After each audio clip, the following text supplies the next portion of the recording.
अस्सलाम वालेकुम। मस्जिद के बोर का फिल्टर का काम शुरू हो गया। ਜਿਹੜੇ दोस्त अहबाब फिल्टर ਦੇ ਵਿੱਚ ਪਾਣੀ बोर ਦੇ ਵਿੱਚ ਹਿੱਸਾ ਪਾਣਾ ਚਾਹੁੰਦੇ ਨੇ, ਉਹ ਅਤੀਆ ਕਰਨਾ ਚਾਹੁੰਦੇ ਨੇ, ਉਹ ਹਿੱਸਾ ਪਾ ਸਕਦੇ ਨੇ। ਯਾਨੀ ਕਿ ਪਹਿਲੇ ਅਸ਼ਰੇ ਦੇ ਵਿੱਚ ਇਨਸ਼ਾਅੱਲਾ ਇਹਨੂੰ ਮੁਕੰਮਲ ਕਰ ਛੱਡਣਾ। ਇੱਥੇ ਮਸਜਿਦ ਦਾ ਬੋਰ ਹੋ ਰਿਹਾ, ਅੰਦਰ ਆਓ ਮੈਂ ਤੁਹਾਨੂੰ ਵਿਖਾਉਣਾ ਜਿੱਥੇ ਫਿਲਟਰ ਲੱਗਣਾ। ਇਸ ਜਗ੍ਹਾ ਦੇ ਉੱਤੇ ਟੂਟੀਆਂ ਲੱਗਣ ਦੀਆਂ ਪਾਣੀ ਦੇ ਫਿਲਟਰ ਵਾਲੀਆਂ। और फिल्टर कित्थे लगना है, अंदर आओ मैं तुहानू विखाना। इस जगह के उत्ते मोटर लगे दी है, जगह विखाओ जी। और इस जगह के उत्ते इंशाअल्लाह फिल्टर लगे दा।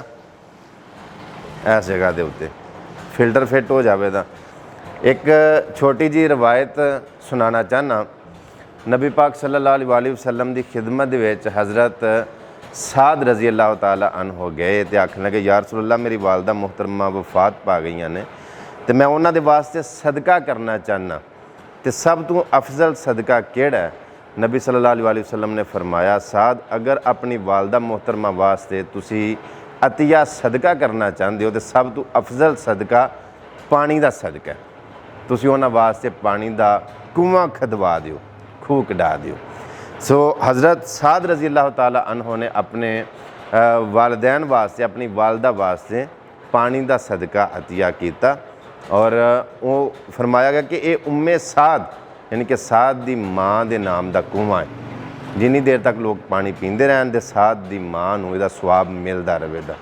अगर तुसी अपने वालदैन वास्ते कोई सदका अतिया करना चाहते हो तो कोशिश करो पानी जिन्हां इलाकों के विच नहीं उत्थे तुसी पानी का इंतज़ाम करो, और जिन्ना जगह के उत्ते है वे उत्थे कोशिश करो कि साफ सुथरे पानी वास्ते कोई फिल्टर लगवा दिओ, कोई इंतज़ाम कर दिओ। जिन्नी देर तक जी आउंदे जांदे पानी पींदे रहन दे तुहाडी वालदैन नूं मरहुमैन नूं उहदा अजरो सवाब मिलदा रहेगा।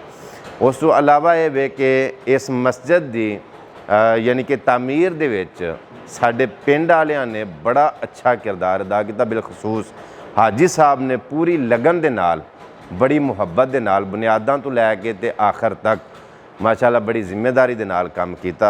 अल्लाह पाक की ज़ात उन्होंने इहदा अजर अजीम अता फरमावे।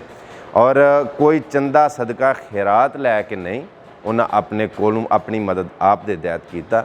यह भी तुहाडे अगे ये वे कि अगर तुसी इहदे विच हिस्सा पाना चाहते हो पानी दे इस फिल्टर दे विच, इस काम दे विच, ते तुसी हिस्सा पा सकते हो। अल्लाह पाक की ज़ात तुहाडा कबूल करे और तुहानू अजरे अजीम अता फरमाए।